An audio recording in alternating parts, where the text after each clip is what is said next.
Could you talk a little bit about that, about Bikini Atoll, the evil thing, and then where that led? Yeah.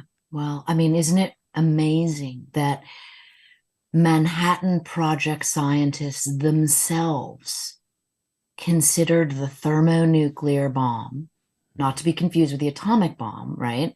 The atomic bomb is like a tiny firecracker in comparison. I mean, a thermonuclear weapon has an atomic bomb as a fuse.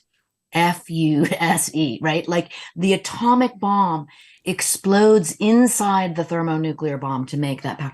I mean, the orders of magnitude in explosive power cannot be comprehended. And you might as well go to YouTube and look at the videos Hmm. that are now there because, and then even then you can't really comprehend because there's nothing on scale Right. because you're just seeing this massive explosion. But the scientists called it an evil thing because it is, right?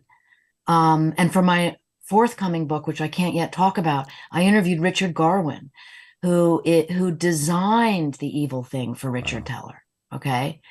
So, and I asked him, after all these years, what do you think about that? Do you wish you hadn't done that? And he said, I wish it couldn't have been done. Yeah. Right. That's a good But there it was. answer. And I write about it from two eyewitnesses who I had the privilege of interviewing for my book Area 51, because they were weapons designers for EG&G, and they were there working on those bombs. And the eyewitness account of something, that's the gift of the journalist, Yeah. right? And you get that too as a novelist. When you can hear firsthand someone's story, you just say, I got to be able to pass that along.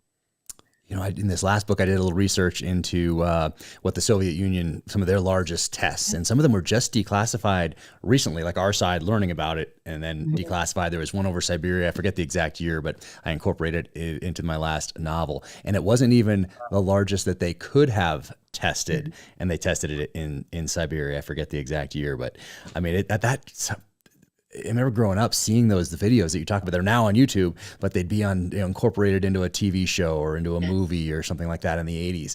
And you just couldn't believe that we were, as a kid, as a 7, 8, 9, 10-year-old, you're watching this and wondering like, wow, all these tests, what is that? What is that doing to our world? Why do we have to test so many of them? Couldn't we have tested one and been like, whoa, okay, got it.